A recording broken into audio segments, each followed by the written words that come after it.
Tudo jóia? Boa noite. Com muito prazer aqui eu venho participar do Seminário de Sistemas Embarcados EIT 2020 do Portal Embarcados, apresentando aí para vocês a palestra Usando o CUDA em Sistemas Embarcados com a NVIDIA Jetson Nano. Vamos ver então o que é cada uma dessas coisas, esses nomes novos para alguns, conhecidos para outros.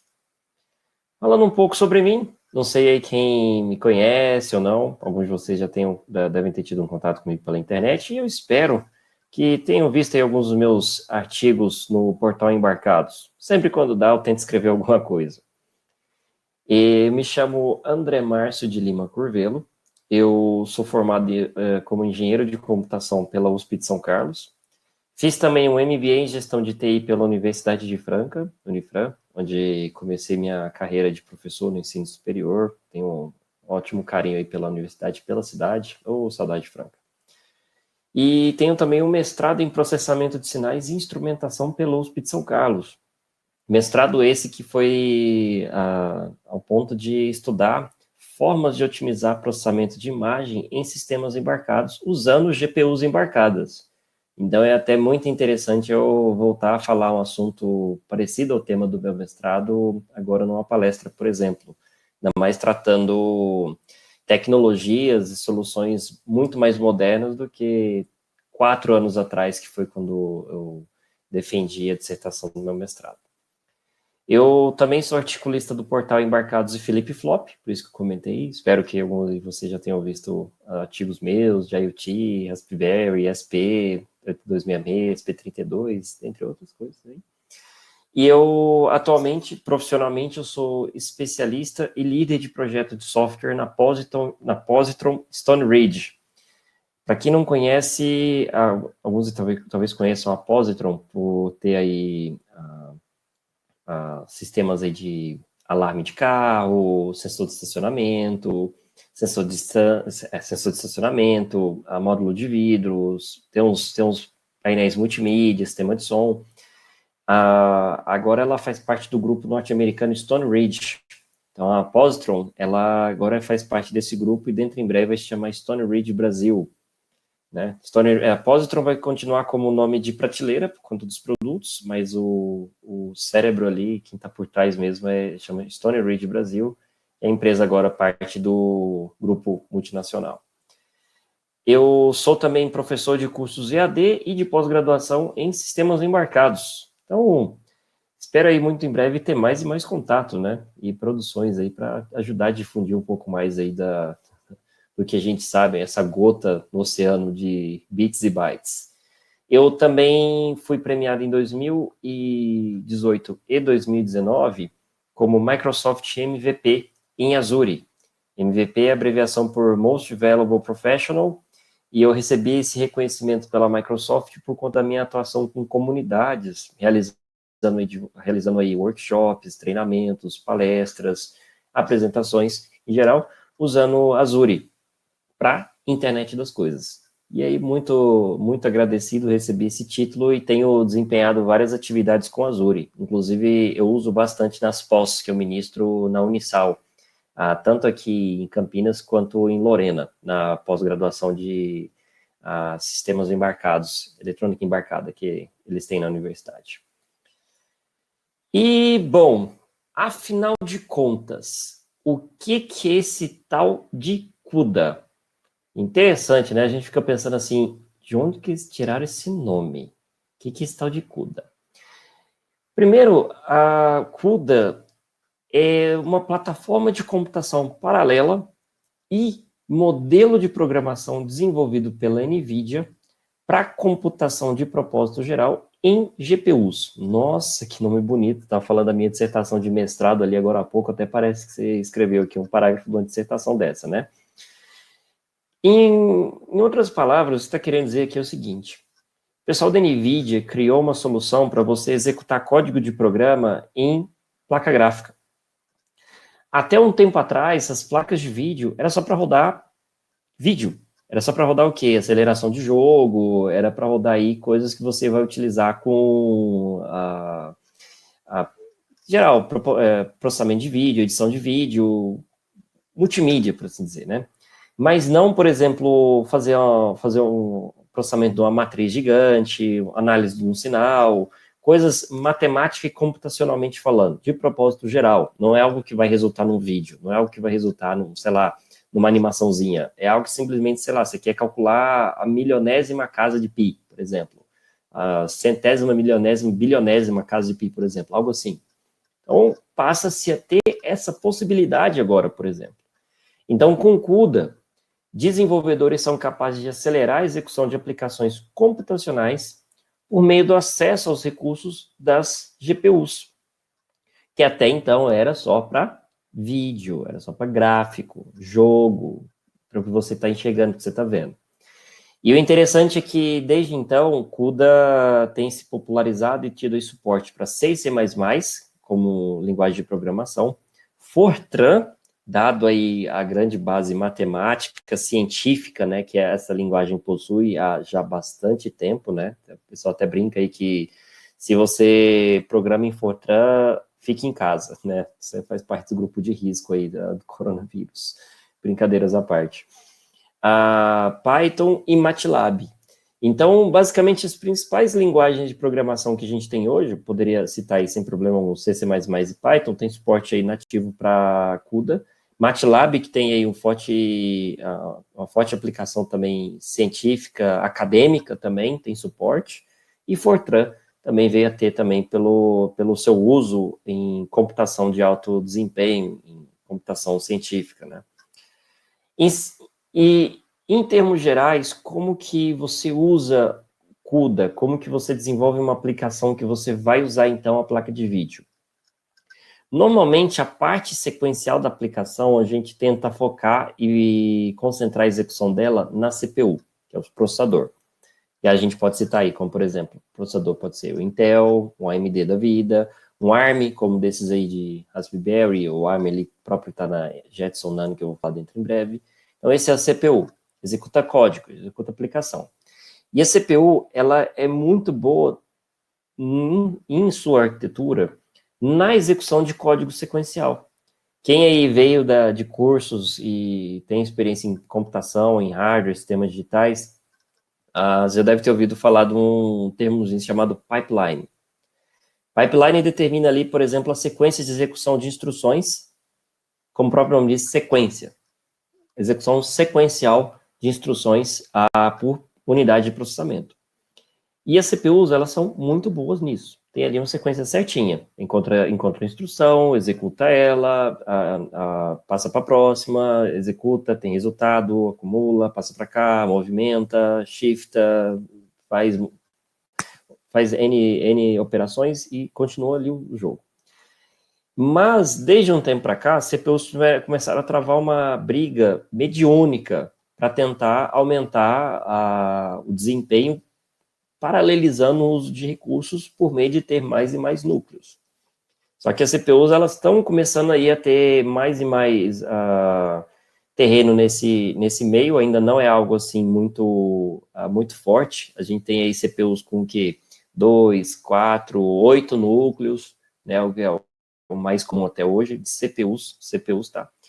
E as GPUs, pelo fato delas terem ali uma estrutura que já, desde muito tempo atrás, tem um foco mais em execução rápida de operações matemáticas, e para ganhar essa batalha de execução de operações matemáticas e permitir que a gente veja vídeos em Full HD, 4K, roda ali seu Metro 2033 ou Crysis, por exemplo, teve ali desde muito tempo atrás forte investimento e desenvolvimento em execução paralelizável de código.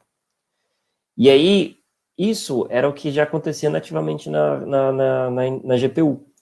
Com o CUDA, você pode, então, usar esse recurso paralelizável da GPU para execução de código. Mas, veja, parte sequencial, a gente foca ela na CPU.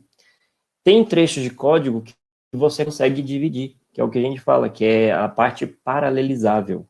Essa parte a gente joga ela para ser executada na GPU, que vai, então, se tratar e se encarregar desse processo. Normalmente, esses processos são também os mais computacionalmente pesados. Normalmente, a multiplicação de matrizes muito grandes, a matriz de dimensões 1000 por 1000, ou até mesmo maior que isso, por exemplo. Se você parar para pensar, por exemplo, você está enxergando um vídeo Full HD, por exemplo, é uma matriz de 1920 por 1080 colunas e linhas. Então, é um baita de uma bela de uma matriz gigante. E qualquer operação que você for fazer ali, filtro, efeito, o que quer que seja, é uma operação matemática sobre uma matriz que já tem uma resolução muito grande.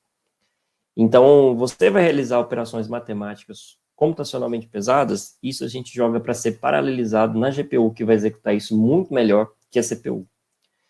Então, de certa forma, explicar como que isso acontece, até mostrando assim, como que, fala assim, você quer que eu explique, quer que eu desenhe? Vamos desenhar, então. Você tem sua aplicação, tá ali executando, seguindo a vida, vai seguindo aqui normalmente, a aplicação ela vai seguindo, vendo esse application code de cima para baixo. É ali o seu programa. Vamos supor que seja um programa que está capturando uma imagem, vê ali uma linha e controla ali um robô para seguir aquela linha, por exemplo. Então, está executando ali, controle de motor, controle de aquilo, nível da bateria, o que eu faço com o motor, o que eu faço para aqui e para lá. E você pega, então, chega no momento ali no quadro verdinho, você tem que verificar a câmera. Você tem que verificar o vídeo para saber, peraí, eu tô para a esquerda, tô para a direita, ou devo seguir reto a minha vida aqui na linha?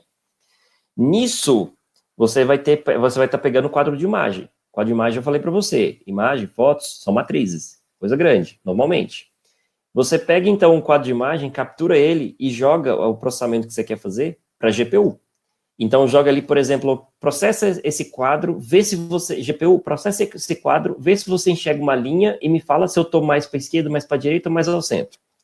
A GPU vai pegar isso, vai rodar tudo ali dela e vai te retornar depois. E você vai pegar, então, o resultado dela, você vai ter a base para, então, tomar ali a sequência de execução do seu código.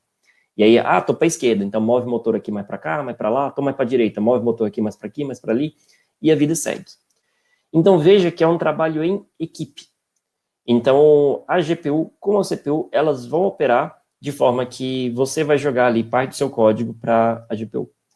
Normalmente, a parte de código que a gente joga para a GPU costuma não ser a grande massa que compõe o código da sua aplicação. Exatamente porque é uma parte mais paralelizável, é a parte mais computacionalmente pesada, então a gente tenta restringir isso a algumas chamadas em específico que vão carregar ali uma grande massa de dados que vai botar a GPU para funcionar. Então, nesse exemplo aí da NVIDIA, na apresentaçãozinha de como que a GPU, aceleração para GPU funciona, cita ali, por exemplo, algo como sendo ali coisa de 5% do código que a gente joga para a GPU. Então, só para dar a noção de que você não vai enfiar toda a sua aplicação na GPU. Você vai enfiar ali o que precisa realmente ser acelerado para você ganhar tempo. E aí, não bastasse o que a gente consegue fazer de aceleração na GPU, hoje a gente também consegue acelerar a execução de código na CPU também. Por quê? Vídeo próprio exemplo da Jetson, que tem voltar aqui um pouco ainda, esse aqui já vou para daqui a pouco, né? Da NVIDIA Jetson, que tem um quad-core. Então, você consegue jogar código para ser executado na GPU, paralelizado, e você também consegue dividir código sequencial, ou levemente ali paralelizável também, para ser também distribuído entre as unidades CPU que o processador possui. Então, hoje, a coisa é bem sofisticada para você tentar extrair o máximo possível de desempenho que a solução te permite obter. E isso é importante você tentar ir atrás disso, porque senão você vai estar tentando matar uma mosca com um canhão. Por que você vai ter um equipamento desse, sei lá, para ficar fazendo algo muito trivial? Use o máximo que o equipamento pode te oferecer, o máximo. E o interessante do CUDA é que permite ali, com algumas poucas chamadas ou adaptações, você pegar um código ali C convencional, preparado para executar numa CPU,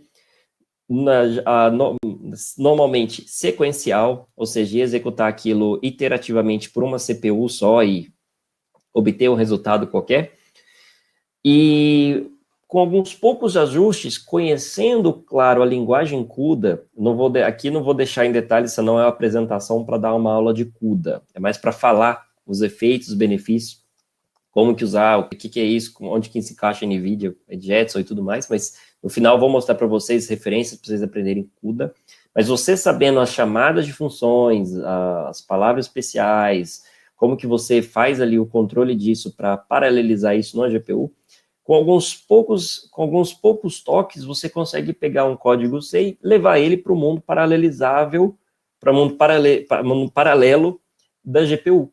Vide aí esse SAXPY, que é uma operação aí de álgebra linear que envolve multiplicação por um escalar e soma, por exemplo, tendo um resultado final aí, por exemplo.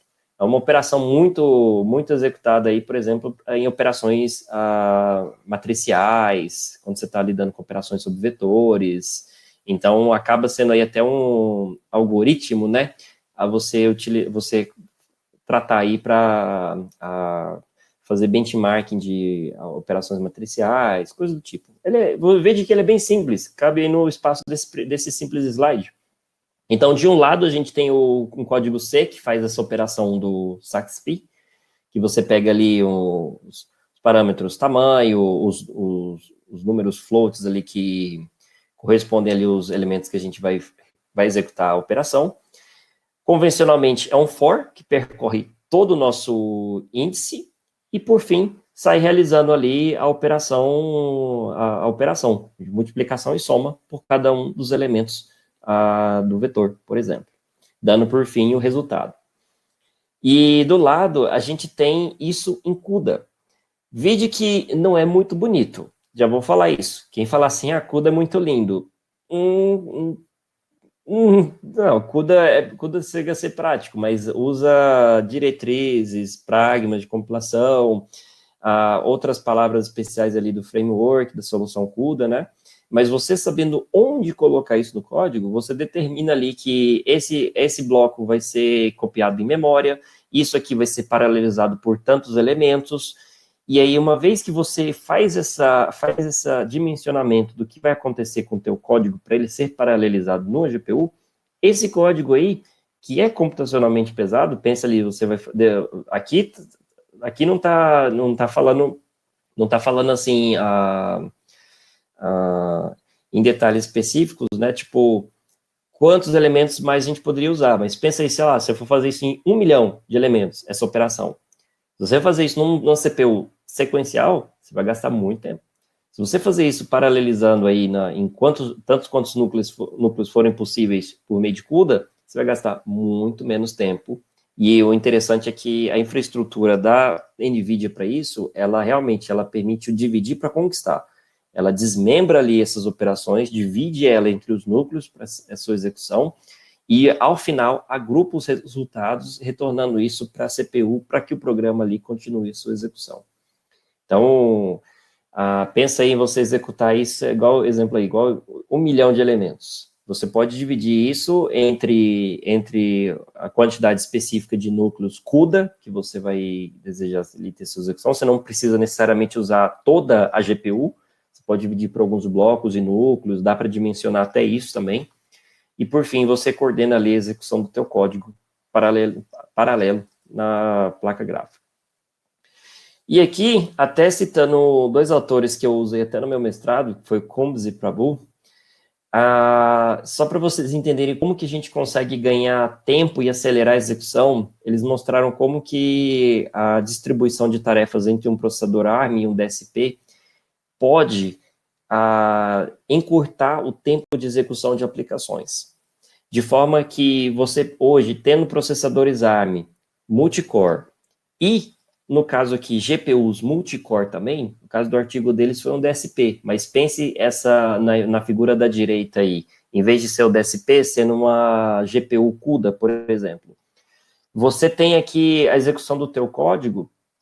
A preâmbulo ali, normalmente, é quando você faz ali a inicialização de variáveis, o setup do código, o setup do ambiente, todas as preliminares ali para execução, e aí começa o pau. E na parte ali do item C, à direita, é quando, fazendo uma analogia para o que a gente está trabalhando agora, você poderia, então, a partir das ferramentas mais modernas que a gente tem hoje, tanto executar código paralelo na CPU, dividindo ali algumas tarefas ali de acordo com a carga, e jogando também o item B ali, entre o B e o C, a código mais pesado para ser executado na GPU. E aí, ao final do item B e C, temos ali o item D, que é onde você faz ali o agrupamento dos dados e resultados e prossegue com a execução da aplicação ou até o término dela, por exemplo. No fluxo que está aqui à esquerda, é a aplicação linear, puramente sequencial. Se você imaginar que esses dois fluxos, da esquerda e da direita, tivessem aqui uma escala de tempo, observa que a aplicação pura e simplesmente sequencial à esquerda, ela vai gastar muito mais tempo, quase o dobro de tempo, do que a que está mostrada aí, por exemplo, à direita. Só a título de exemplificação, sem mencionar escalas ou números arbitrários. Para fazer número disso, você tem que rodar benchmarking, usar uma aplicação, discriminar seu experimento, fazer várias outras coisas aí. Mas observem que, mesmo falando assim, a grosso modo, assim, de forma mais abstrata, realmente vai tomar mais tempo, porque a aplicação vai ter toda sequencial, vai ter todo o trabalho ali num único núcleo, numa única sequência, numa única linha de operação. Do outro lado, você vai estar dividindo, delegando as tarefas, usando tudo que você tem no chip. Seja núcleos de uma CPU, seja núcleos de uma GPU também. E no lado da NVIDIA para GPU, a quantidade de núcleos é enorme. Para vocês terem noção, são coisas aí que vão da ordem de 128, 192, muitos mais núcleos aí de processamento CUDA. Cada núcleo desse que você pode programaticamente determinar como vai ser a distribuição de tarefas para você executar seu algoritmo, seu código. Então, veja ali nesse exemplo aí, estamos mostrando aqui à esquerda uma CPU com 4 núcleos e à direita uma GPU com uma grande quantidade de núcleos, que eu não parei para contar. Então, hoje é possível que você tenha código de aplicação que você divide ali coordenadamente entre o núcleo de uma CPU, que já vai te dar um grande, um baita, um belo desempenho, e você consegue também dividir a coisa muito grande por também uma grande quantidade de núcleos de GPU. Então, isso facilita a sua distribuição de tarefas, facilita, sim, o trabalho por trás dos bastidores, é tudo pela API da NVIDIA, com CUDA. Isso aí, eles estão se virando. O nosso trabalho é mais saber como usar as coisas, fazer o Lego disso tudo, né? E você tendo ali muito mais núcleos para você poder dividir a sua tarefa, facilita com que ela também seja mais rapidamente executada. Obviamente, isso envolve aí, e eu quero suscitar a curiosidade de vocês sobre depois realizar pesquisa, procurar material que apresenta comparativo, desempenho, como que você faz o balanceamento de carga entre núcleos aí de GPU, para você ter um maior ganho de desempenho ainda. E à direita, veja como que é, por exemplo, o fluxo de processamento quando a gente está trabalhando em CUDA. E olha que negócio começou lá atrás. Isso aí foi já quando começou com a GeForce 8800, 8800. Das primeiras aí que começaram a ter CUDA, já vou falar dela. Num primeiro momento, a gente tem a CPU que, com a memória principal, começa instruindo a cópia de dados de processamento para a memória da GPU. Depois, a CPU comanda a GPU no item 2, qual que vai ser a sequência de instruções que ela deverá executar, ou seja, é mais ou menos o seguinte, você vai falar para a GPU, pega aqui 100 núcleos seus, nesses 100 núcleos você vai fazer isso com esses dados, e isso com esses dados, e me dá esse resultado aqui. Então, você vai ter que carregar as instruções na GPU para ela executar. Então, de um lado, você carregou na memória os dados que ela vai fazer, do outro lado, você vai carregar as instruções do que ela vai fazer. Depois, no item 3, triga o desempenho dessas tarefas pelos núcleos da GPU, num processo bem complexo que distribui os dados, os núcleos executam, você agrupa esses dados depois, e no item 4, esses dados são copiados de volta para a memória principal, de forma que eles podem ser usados pela aplicação da CPU, e dali, então, continuar com a execução do código. Então, é uma atuação conjunta bonita de se pensar, que a gente começa, então, literalmente, gente, a ter meio que o conceito de um supercomputador em um chip. É até basicamente um outro significado do SoC, do SoC, que é o System on Chip, ser quase que o Supercomputer on Chip. Porque se você pensar que você tem ali 128, 200, 1000 núcleos ali que você pode distribuir e balancear a execução de tarefas, é coisa pra caramba. É um poderio computacional, assim, surpreendente pensar isso hoje. E tudo isso começou lá atrás, se eu não me engano, meados ali de 2005 para 2006, se eu não me engano, quando com as placas de vídeo flagships da NVIDIA, por exemplo, a 8800 GTX, a NVIDIA soltou o suporte ao CUDA 1.0. Então, aquilo eu lembro que foi meio que uma revolução, né? Porque até então as placas de vídeo na época estavam bombando como as únicas que conseguiam rodar Crysis naquela época, né? Jogo aí de tiro muito famoso. E aí, de repente, passa-se então ter também a capacidade dessas placas de vídeo executarem código. E isso já vinha sido algo a ser tentado já há um tempo, como formas da gente ganhar de toda forma meios para acelerar a execução de tarefas em computadores. Mas veja que aqui a gente está falando de uma placa para desktop, isso aqui ainda não era, acho que nem era muito pensado ainda para notebook. Eu acho que chegou a ter algumas 8800 GTX para notebooks, principalmente daquela fabricante Alienware, mas os computadores aí custam o preço de um carro. Os notebooks custam o preço de um carro, né? Então, ainda era uma coisa assim, estava ali mais voltada para desktop, começando ali a dar uns toques em notebooks, então nessa época aí, 2006 aí mais ou menos, 2007, era uma coisa assim de um punhado só de notebooks que tinham placa gráfica dedicada, né, era uma coisa também muito rara. Então, veja que a coisa começou lá, e agora a gente já está hoje falando aqui, discutindo nessa apresentação, uma plaquinha que pouca coisa maior que uma Raspberry Pi, com suporte a CUDA, com uma placa gráfica muito poderosa, né, para execução de tarefa. E olha só, considerando aí 2006, 2007, vamos jogar 2007 aí, a magia do Ibope, 13 anos. Uma margem de 13 anos a gente já teve isso, foi uma evolução considerável, muito considerável. E isso eu falo para vocês que é um ciclo que eu depois, quando eu parei um pouco para pensar aqui na vida, no universo e tudo mais, é um ciclo que eu tenho observado que se repete na computação. Como assim?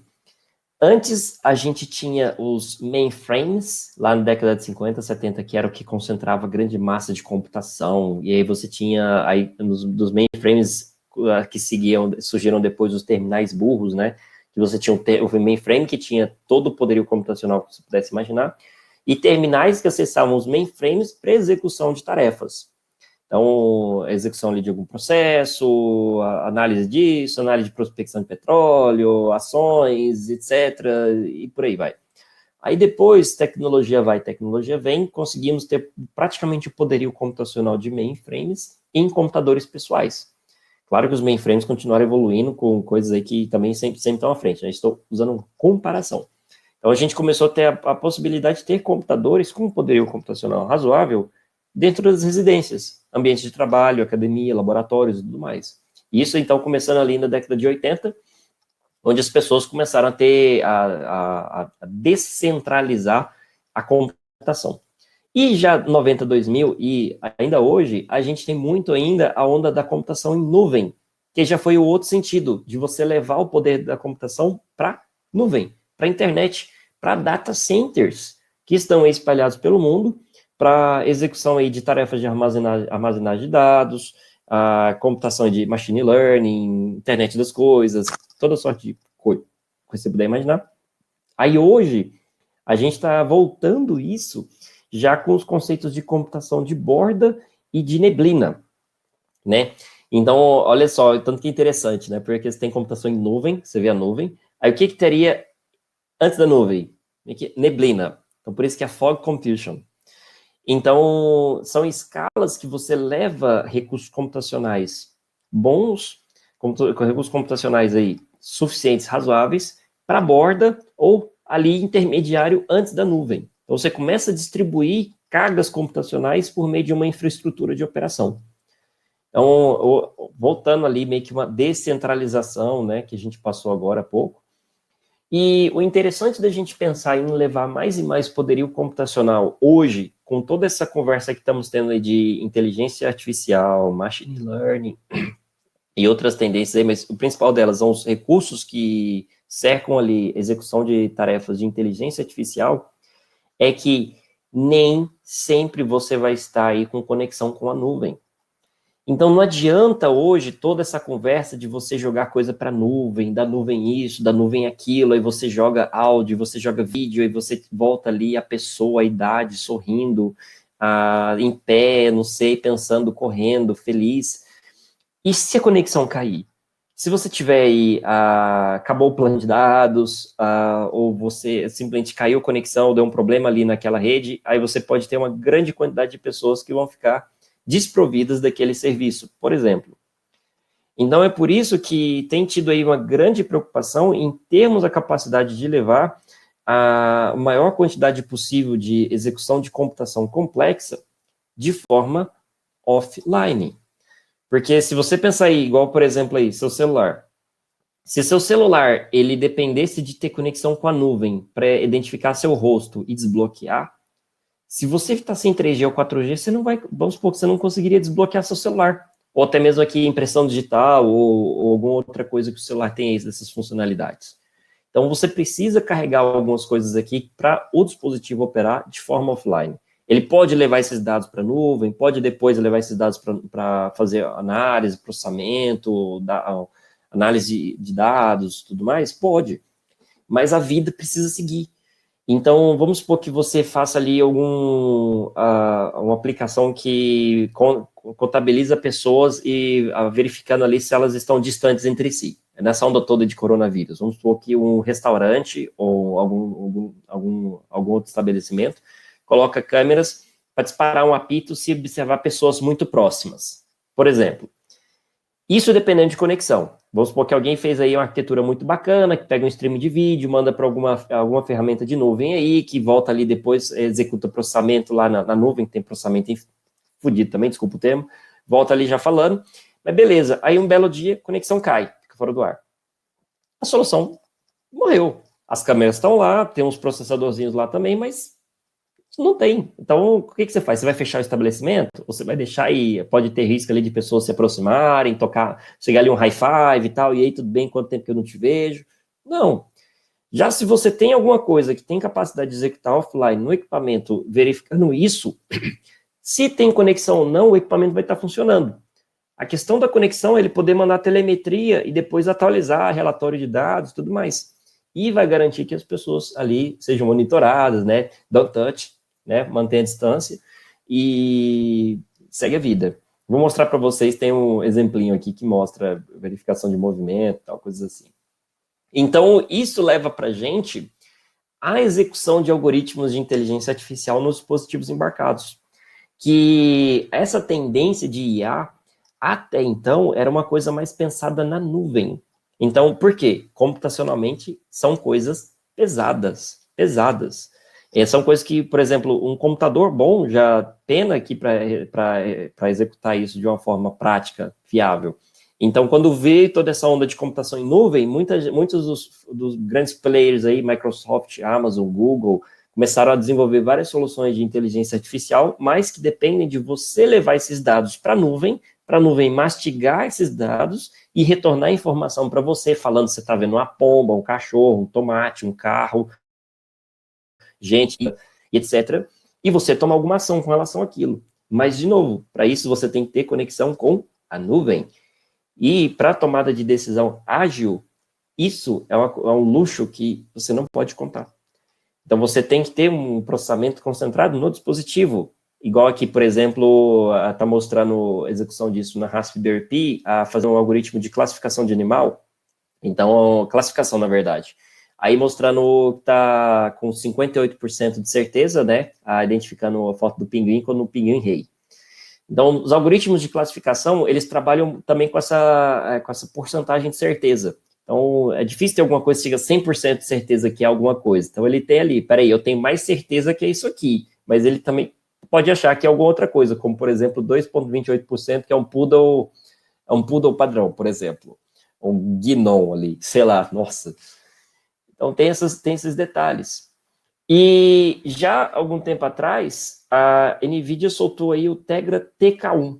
Foi o primeiro System on Chip, mas que eu agora tomo a audácia de falar Supercomputer on Chip, com CUDA, já tendo processador ARM. Então, esse processadorzinho aí foi já uma revolução para a época, por quê? A NVIDIA tinha já uma linha de processadores ARM com GeForce, a linha, se não me engano, Tegra, era da própria linha Tegra e tal, mas não tinha CUDA. Então, tinha ali uma placa gráfica? Tinha ali processadores ARM, alguns até multicore? Tinha, mas CUDA com ali centenas de núcleos? Não. Você até tinha algumas soluções embarcadas que tinham o processador e a GPU separados. Tudo num chip só veio com a Tegra TK1. E aí a Tegra TK1, ela tinha uma GPU com 192 núcleos de processamento CUDA, o que já foi um baita de um ganho. E o interessante aqui abrindo aqui só para falar aqui um pouquinho dela, o interessante dela foi exatamente já abrir a porteira para mais aplicações embarcadas usando CUDA para processamento de alto desempenho. Então, isso aqui é muito aplicável em robótica, para você fazer um robô que identifica objeto, desvia de obstáculo, identifica uma pessoa, realiza ali a movimentação de braços robótico, sabe identificar sinais de trânsito, dentre outras funcionalidades mais. E a NVIDIA Jetson, essa Tegra TK1, ela não é tão poderosa quanto alguns sistemas que a gente tem hoje, já vou mostrar aí para vocês logo mais. É um processador ainda 32-bit e tinha aí uma CUDA com 128 núcleos de processamento, 2 GB de memória RAM e alguns conectores aí diversos, como vocês estão vendo aí na imagem, tem conector de USB 3.0, HDMI, rede, tem aí uma grande quantidade, se você olhar ali mais à esquerda, ali, você vê que tem uma grande quantidade de I/Os, né? Esse processador tá presente aí em alguns dispositivos, por exemplo, né? Se eu não estiver enganado, deixa eu conferir aqui. Só estou conferindo se esse é o processador do Switch. Eu estou achando que, na verdade, é algum da linha Tegra, muito poderoso, mas eu acho que é um outro processador. Esse aqui é o Tegra X2, eu acho. Isso, é o Tegra X2, que é também um monstro também, né, na verdade. Aí aqui, estou só conferindo para mostrar, para conversar aqui com vocês. Processador aqui ARM. Isso aqui fica de curiosidade depois. Mas é bem poderoso mesmo, e foi uma placa assim que se consagrou até um tempo atrás. Ela era relativamente carinha, tipo, custava aí uns $192. Era meio que uma brincadeira da NVIDIA, né? 192 núcleos, $192 ali, quase que $1 por núcleo para ter a placa. Mas isso para placa, com chip. Se você quiser a solução do chip, outra coisa, então é diferente. Então, começamos a ter mais e mais sistemas embarcados mais e mais poderosos. Começando, então, com a Jetson Nano, que surgiu aí recentemente, que pode ser alimentada aí com 5 ou 10 watts, um pouco mais, com poder computacional aí de até meio teraflop, né? Temos aí depois a Jetson TX2, monstrinho, que vai com um poderio computacional de 1.3 teraflops, e a AGX Xavier, que consome até 30 watts o módulo, com 10 teraflops a 32 teraflops de processamento. A Jetson Nano, o módulo, custando ali $129, TX2 299 a 749, não sei por que tem essa variação, deve ter algumas variações ali de part numbers, e a Xavier 1099.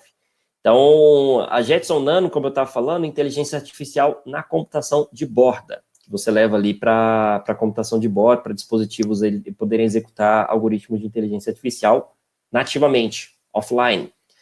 E o Xavier é a questão de máquina autônoma. É você pensar ali, por exemplo, né, brincadeiras à parte, o cérebro de um Tesla, por exemplo, para guiar ali direção autônoma do veículo, né? E eu acho que fora de brincadeira, acho que o modelo Tesla, os Tesla, eles vinham com processador da NVIDIA, para vocês terem noção do poder do negócio. A Jetson Nano, como módulo, é a solução mais recente da NVIDIA, e aí tem o Jetson Nano Developer Kit, que é essa a placa de single board computer, né, computador de placa, na verdade não é um single board computer, porque tem um módulo SODIN. Esse kitzinho de desenvolvimento você encaixa com a unidade de processamento, Jetson Nano, e com isso te dá acesso ali a todos os I/O, a uma grande quantidade de I/Os, eu não sei dizer se todos, mas uma grande quantidade. Tem 4 USBs 3.0, olha a quantidade de USB 3.0 que esse negócio aguenta. USB, tem uma mini USB ali, que eu acho que é mais um suportezinho para alimentação, rede, tem saída de vídeo, eu acho que DVI e HDMI, DVI só estou falando por alto, e entrada ali de alimentação. Mais outros I/Os ali que é de serial, suportes, YZ, e um banco de GPIO literalmente idêntico ali ao da Raspberry Pi. Para ter um suporte mesmo com placas, com o ecossistema da Raspberry Pi. Então, esse Developer Kit é uma coisa assim mais maker, mais entusiasta de desenvolvimento com a NVIDIA Jetson, com os dispositivos da família NVIDIA Jetson. Por que eu estou falando NVIDIA Jetson e não Jetson Nano? Porque outros módulos deste processamento, alguns até mais modernos, já contam com suporte a essa placa base para o Developer Kit. Então, é algo assim que você consegue depois intercambiar, trocar o módulo. Mais curiosidades à parte, o kit de desenvolvimento da NVIDIA Jetson Nano custa $99, enquanto que o módulo de processamento custa $129. Então, sai mais barato você comprar o kit que já vem com o módulo do que o módulo à parte. Acredito eu que seja porque a NVIDIA talvez esteja fomentando o desenvolvimento, a entrada de pessoas aí no mundo de CUDA, com inteligência artificial. Mas falando aí um pouco mais, tem já uma GPU de 128 núcleos CUDA, é um quad-core ARM Cortex A57 de 64 bits, e vem com 4 GB de memória RAM e 16 GB de memória flash eMMC, no módulo. Dá para você expandir isso com um cartão de memória, tá? Então, você consegue ter um cartão de memória para ter mais memória. Então, você teria 16. Eu coloquei um cartão de 16 na minha aqui, então, no total, estou com 32, por exemplo. Então, alguns cuidados com a alimentação. Eu comecei usando a minha NVIDIA Jetson Nano, alimentando ela pela micro USB. Esse aqui, vocês estão vendo aí no cantinho, indicando pelo J28, à esquerda. Não façam isso, se vocês, porventura, tiverem a oportunidade de se aventurar com a NVIDIA Jetson Nano. Use alimentação de energia pelo conector ali J25, Power Jack, com uma fonte de 5 volts 4 ampere. Esse negocinho vai consumir uns 20 watts em pico. Por que isso? Se você quer executar realmente CUDA como se deve, porque a alimentação pela micro USB é para o modo dela de low power. O modo dela de low power é como se você pegasse ali, sei lá, compra, sei lá, uma Ferrari, mas você fica andando com ela ali a 40, 50, 60 por hora. Não é como você gostaria de usar a coisa, né? Então, pela alimentação, com a fonte decente, a placa vai funcionar assim, sem problema algum. Aí eu comprei aqui uma fonte, estou usando aqui com a minha e está funcionando, que é uma beleza.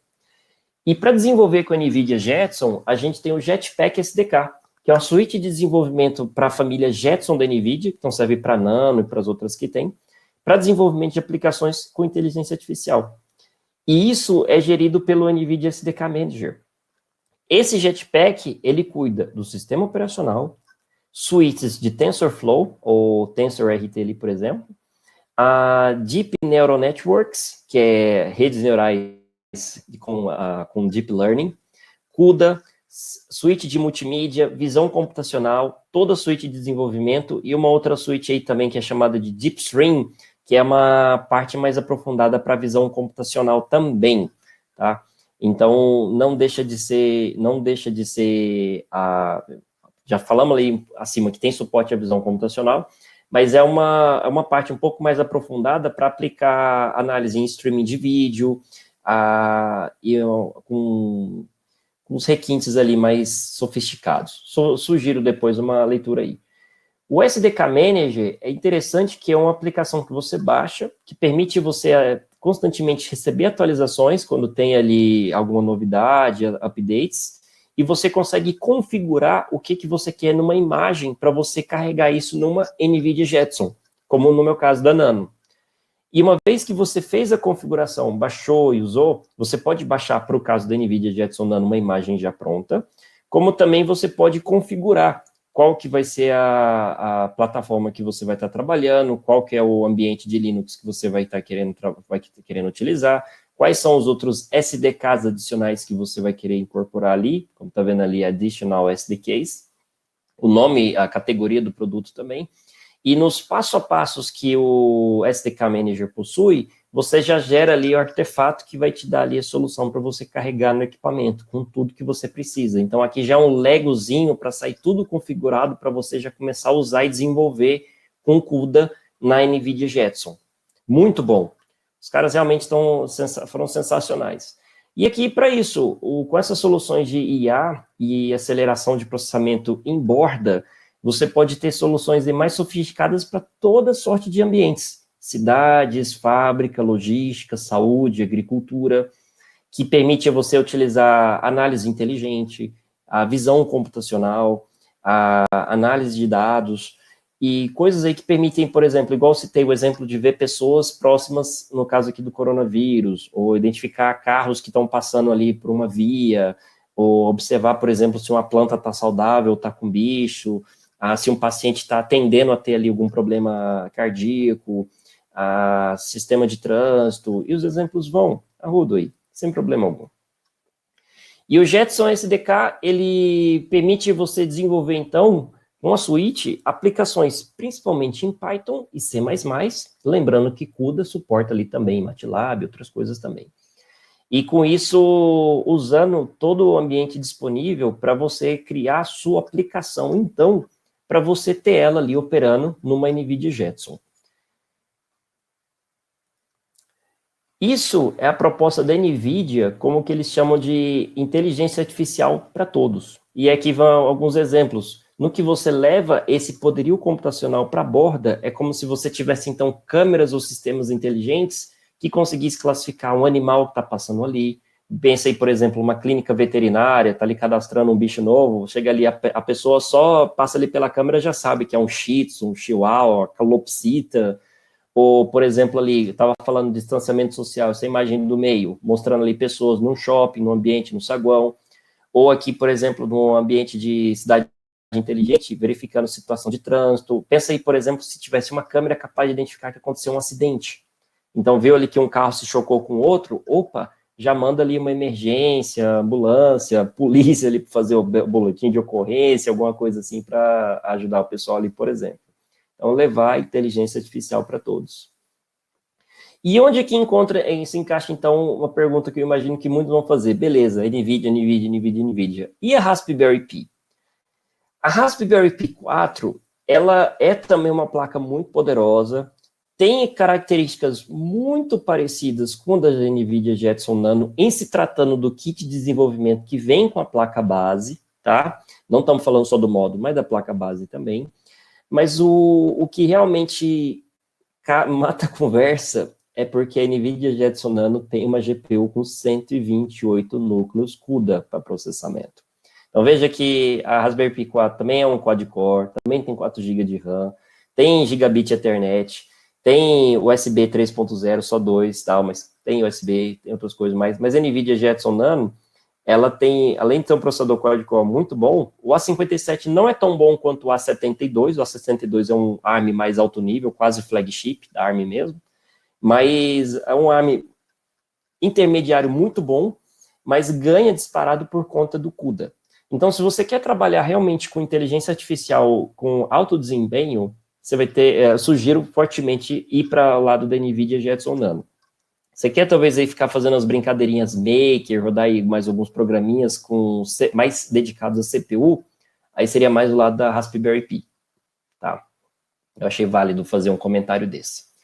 E aí, falei no ouvido de vocês. Vamos agora começar um pouquinho da demonstração para vocês verem. Eu tô com uma tá falando Raspberry Pi. Tô com a NVIDIA Jetson Nano aqui do lado. Vou mostrar aqui, tem uma placa de captura aqui que eu tô vendo aqui o desktop da NVIDIA Jetson Nano, porque isso aqui a gente tem que ver diretamente pela saída de vídeo, para você ver realmente ali o processamento que ela está executando.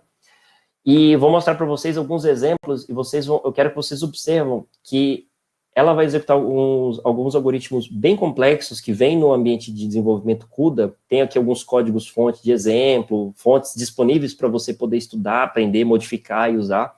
Então, o ambiente de desenvolvimento aqui, CUDA, ele é muito bom e com fontes disponíveis.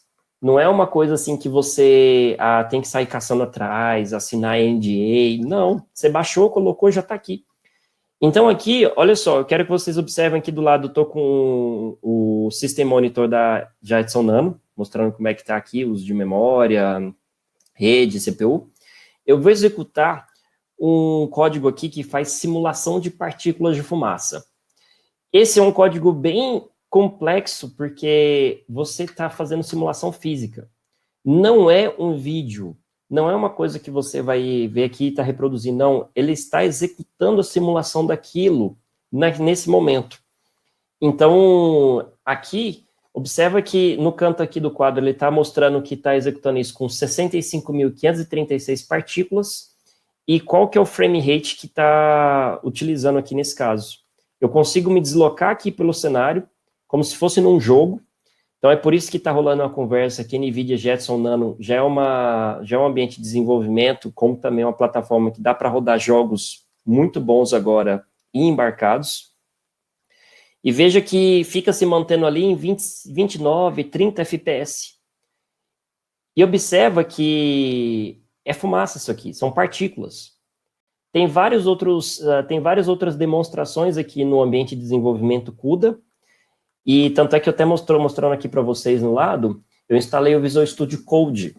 Esse aqui é o código fonte dessa demonstração que eu estou mostrando aqui para vocês. Então, se você quiser ver aqui o que está acontecendo, como que o pessoal desenvolveu essa simulação, se você quiser mudar alguma coisa, ou entender como que foi a distribuição aqui de carga, processamento, como que isso está sendo feito na GPU, está aqui o código-fonte disponível para você poder estudar e aprender. Já na placa, isso que é um outro detalhe, eu não tive que baixar isso aqui fora. Eu criei ali meu ambiente com o Jetpack, e isso já está na imagem, já está aqui, no ambiente que está instalado na Jetson Nano. Então, veja que está rodando aqui tranquilamente. Eu falo para vocês, nem perceba que está engasgando direito. O negócio aqui parece até mais que é mais da captura de vídeo mesmo, mas flui muito bem. Quer dizer que esse carinha aguenta. E ó, aqui, a CPU nem foi 100%. Por quê? Porque a carga pesada de processamento estava sendo jogada para GPU. Então a CPU aqui, ó, se você olhar no histórico, foi aqui uns 70% mais ou menos, que é bem razoável. Aí agora tem uma outra parte de demonstração que também tem aqui disponível para você poder usar, aprender, estudar na NVIDIA Jetson Nano, que é do VisionWorks. Olha só isso aqui de Feature Tracker. Vou rodar aqui. Mostrando, vamos supor que você está fazendo um projetinho de robô para identificar, por exemplo, linhas estão na pista, você saber se posicionar ali entre as linhas, e encaminhar isso, por exemplo, para o controle de robô autônomo. Veja que está rodando num vídeo e não está lagando. Isso aqui ele está ali em 200 FPS. E é um vídeo de 720p numa placa. Gente, isso aqui é assustador pensar nisso aqui hoje. Então, esse aqui é um exemplo. Aí eu posso até mostrar um outro aqui mais sofisticado para vocês do VisionWorks, que é um outro conjunto de solução que está disponível aqui como parte do Jetpack. Tá tudo disponível aqui já no release, perdão, comi bola. Deixa eu mostrar aqui, por exemplo, o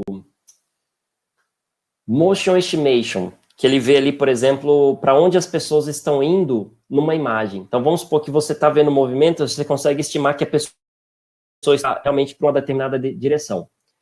NVX, opa, não é N. NVX, demo.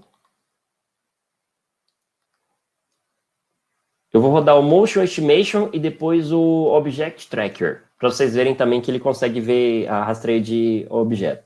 Então, olha aqui, estou pegando pessoas, ele consegue pegar que tem objetos no campo de imagem e para onde esses objetos estão se deslocando. Isso aqui é muito Minority Report, esses filmes de ficção, e de novo, é um vídeo aqui que está rodando numa resolução razoável, e também com um FPS muito bom. Não é algo assim, por exemplo, que está lagando, por exemplo.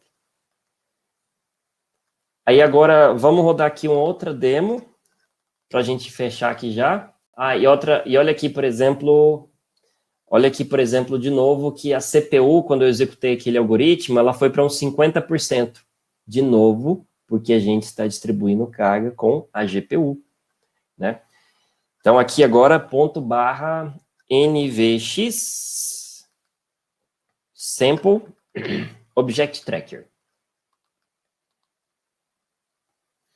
Olha que interessante. Ele consegue rastrear objetos aqui no campo de imagem. Aí agora esse objeto perdeu. Eu vou colocar esse carro. Olha só, a demo funciona assim. Eu pego um objeto qualquer.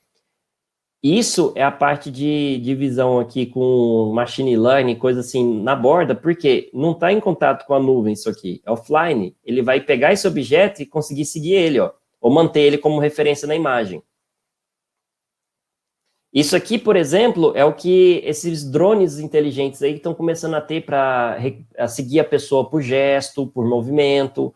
Então, você está ali no meio do mato brincando com o Mavic ali da vida. Aí, esse aqui ele fica te seguindo enquanto você está pedalando ali, fazendo sua trilha. Isso aqui é o que, por exemplo, os fabricantes estão usando aí nesses drones desses drones flagships aí mais moderninhos. Então, veja que aqui tem, e de novo, isso aqui tem fonte aqui para você ver, para você estudar, para você brincar com o que está acontecendo. Aí, ó, aqui, ó, fazendo. E do lado aqui de análise da CPU, ó, nem chegou a dar os totozinhos 50%. Então, é porque, de novo, divisão de tarefa aqui, mostrando a coisa acontecendo na GPU. Então, essas eram as demonstrações que eu queria mostrar para vocês. Aqui é muito código C, C++, não se assuste, são alguns códigos aí, que podem ser bem feinhos, não se assustem com isso, mas é como vai mostrar ali, por exemplo, o código rodando, o que você precisa para carregar na GPU. As chamadas de sistema aqui, usando a API, as interfaces CUDA, para paralelizar o código aqui, por exemplo, criando textura 3D e outras coisas mais, copiando, carregando memória ali na GPU. Então, os códigos estão aqui disponíveis, com a API ali disponível também, documentação disponível na internet, muito bom. Vamos voltar agora para a saideira e retomamos aí para já encerrar. Vocês já estão, espero que vocês estejam gostando. E, visto isso, vejam que eu tenho exemplo do drone, do robô. Você tendo esses algoritmos é interessante porque a inteligência está lá para, por exemplo, o robô te seguir, o drone te seguir, o drone se desviar de obstáculo, se desviar, o robô também, o braço robótico saber o que ele tem que encaixar, tirar. E isso tem sido hoje muito aplicado, principalmente por meio do ROS. Quem estiver vendo aí, é uma outra área que eu sugiro vocês darem uma estudada e se aprofundar, que é o Robotic Operating System. Eu digo que não é bem um sistema operacional, que é mais um framework para desenvolvimento de sistemas de controle para robótica. E com recursos de visão computacional, processamento de inteligência artificial na borda, você consegue ter robôs inteligentes. E é o que a NVIDIA tem trabalhado bastante, até com ferramentas e sistemas aí de referência que eles estão fazendo, como vocês estão vendo nesse link aí de máquinas autônomas, tem uma parte específica deles ali para como que eles estão criando sistemas de referência para robótica, com a família NVIDIA Jetson. Nesse caso aí é um desses robozinhos aí sendo controlados com sensores usando NVIDIA Jetson, muito provavelmente usando o Robotic Operating System, que tem se consagrado aí como um framework estado-da-arte para robótica. E o que eu recomendo muito para vocês é um canal simplesmente espetacular. É o Jetson Hacks. Esse cara, ele manja demais de NVIDIA Jetson, de visão computacional, de inteligência artificial, do que você puder imaginar, e ele mostra passo a passo, beabá, de introdução, desenvolvimento e conclusão, tudo como que você faz ali, o setup da placa, configuração, ambiente, código, demonstração, eu quero interagir com o display, com isso, com câmera estéreo, ele fala. Então, se você tinha curiosidade, quer conhecer um pouco mais, eu sugiro mesmo fazer um merchan válido para esse cara aí, que é o Jetson Hacks, que fala muito bem e tem muito material sobre NVIDIA Jetson. E um outro exemplo bacana para a gente já preparar a saideira é a parte aqui do... A gente está num momento aí que a gente está passando aí por quarentena, isolamento, distanciamento social devido ao coronavírus. E aí o pessoal da Balena.io, junto com Rosetta Home, eles desenvolveram aí uma imagem de referência para computação distribuída para ajudar pesquisa contra o vírus do Covid-19. E aí tem uma imagem de referência que você consegue baixar e instalar e é compatível com a NVIDIA Jetson, que você coloca nela para rodar, coloca com ela conectada já em rede, né? A Jetson, o único, né, ponto negativo dela, na minha opinião, é que não vem com rede Wi-Fi. Mas não é nada que você espeta ali um cabo Ethernet e já resolve isso de vez. Mas enfim, ou um donglezinho Wi-Fi. Você pega a imagem, grava no cartão, põe na placa, liga ela na rede, já faz o bring-up automático e a placa já começa a falar com o Rosetta Home, fazendo o balanceamento de carga, recebendo tarefas, placas do mundo inteiro, para ajudar no combate aí ao Covid-19. Então, é algo que eu depois sugiro. Se você não tem uma Jetson Nano, tem suporte também para Raspberry Pi. E, gente, deixar a Raspberry Pi ligada vai gastar o quê? 5 volts, 2 amperes ali, 10 watts. Muito menos que uma lâmpada. Fazendo o seu pequeno papel aí no combate ao coronavírus. Recomendo, quem puder, viu? E outras recomendações também. Como a gente falou muito de visão computacional, tem alguns livros de graça da PackagePub, como Mastering OpenCV 4, uma das versões do OpenCV mais recentes, para você realmente ver como que você pode usar a visão computacional. E se tratando de internet das coisas, outro livro também de graça na PackagePub, para você pegar aí e entender mais e mais recursos de internet das coisas. Esses livros, muito possivelmente, eles usam ali ou o computador ou Raspberry Pi no desenvolvimento de algumas aplicações e demonstrações. Mas não é nada que com alguns poucos ajustes você não faça funcionar sem problema algum na NVIDIA Jetson, tá? E para finalizar de recomendações, eu falei para vocês, não é uma apresentação voltada para CUDA, mas você quer se aprofundar, a NVIDIA não mede esforços em ter material de referência, tutoriais, guias, treinamento online, que seja vídeo, slide, PowerPoint, código, para você entender e usar CUDA.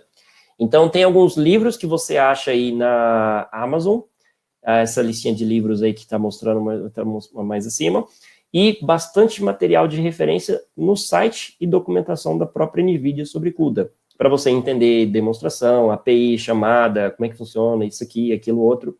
E não bastasse isso, eles estão investindo muito no ecossistema do Jetson.